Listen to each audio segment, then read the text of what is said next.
Hey YouTube, today I'm making some peanut butter. Um, this falls into the mindset of being more self reliant, also the prepper mindset. Even though the homemade peanut butters, I believe, only last about 30 days when you make it. I've looked for some sort of method of preserving it, or maybe even canning it. I can't find anything, so if anybody has any experience with that, please comment or do a video response would be great. But anyway, so I have a 4-year-old that eats peanut butter and jelly every day. He loves it, and I have been buying. I think there's a couple of manufacturers out there that make sort of like the natural peanut butter.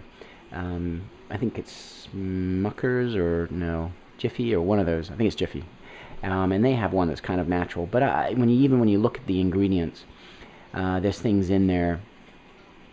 I think some sort of unusual oil. I can't remember what it is, but anyway, so the ingredients for making your own peanut butter are pretty simple. I mean, obviously you want some. These are from Walmart. Pretty inexpensive, unsalted, dry roasted peanuts. And I think these were like $2.50 or $2.40. You want some peanut oil. You don't need this whole thing. You only need a couple of teaspoons of it. Excuse me, tablespoons, and so a little bit of salt. And you know, I think this is kind of like debatable whether or not to put some sort of sweetener in it. You can put honey in it, rice syrup. I was even thinking maybe like maple syrup, but I'm not too sure. I'm gonna add this batch. I'm gonna add a little bit of brown sugar. It's granulated, so I'm not too sure how well it'll incorporate. So I'm just gonna add a little bit, just for flavoring. Even though, yeah, a lot of the natural peanut butters that I've gotten don't have any sugar added. What I'm gonna do is I'm gonna make it in a food processor here, and I'm gonna put it into these little the canning jars. And I got some of these plastic lids. Hopefully they'll go on there. And I want to make a couple. So, all right. So let me go ahead and get the food processor set up here. Okay, I've got the peanuts already into the food processor, and they're kind of noisy, so I'm going to spare you a whole bunch of grinding, but just give you an idea. All right. YouTube, minor interruption there. Okay, so 3 tablespoons of peanut oil. It's probably going to take more, but 2.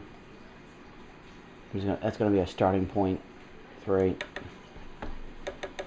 And I'm going to put in a teaspoon of salt. I don't know if you can see that or not. Go. Okay, and then you want to blend it, and to get a consistency that you like, whether it's creamy or crunchy. I personally like creamy. I'm going to blend it a little bit, and then I'm going to add some sugar. Okay, so I'm going to add a 1 teaspoon of brown sugar. So hopefully that's going to incorporate. It's not much, but I've added another 2 tablespoons of peanut oil. And I don't know if you can see it, but it's still kind of a little thick and crunchy. So, okay, so I blended it probably for, I don't know, maybe a minute and a half, maybe 2 minutes. And if you look at the consistency here, it's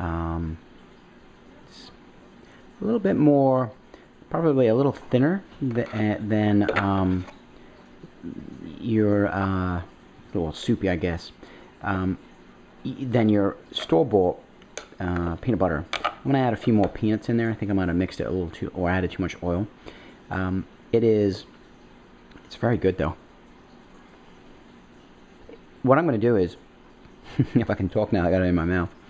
What I'm going to do is I'm going to put it in the jars and put it in the refrigerator, because I know that some of the natural ones, natural peanut butters, have a tendency to separate. The oil will separate, and you have to keep stirring it. So I'm pretty sure if you put this in the refrigerator, it'll firm up a little.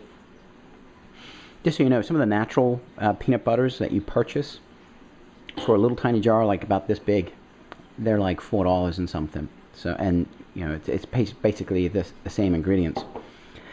All right. Okay, so I finished and discovered that I actually added a little too much oil there. So you really want to stick with 3 tablespoons of peanut oil with one of these. So I ended up having to add half another one of these. So it's good if you go to the store, buy 2 of these. So that way you can play around with the mixture. Got it at a really good consistency. It's really interesting in that food processor. Oh, and by the way, use the really sharp blade with it. It heats up the peanut butter, and peanut butter warm is really good. It just needs some chocolate with it. But so anyway, so the jam that I made will go very well with the peanut butter, and this is a poor example of a loaf of bread that I made, because it just kind of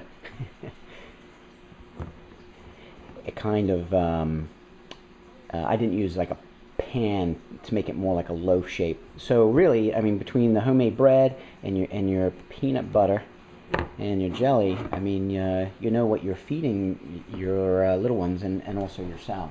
So again, this is part of a I guess get back to basics prepping mindset,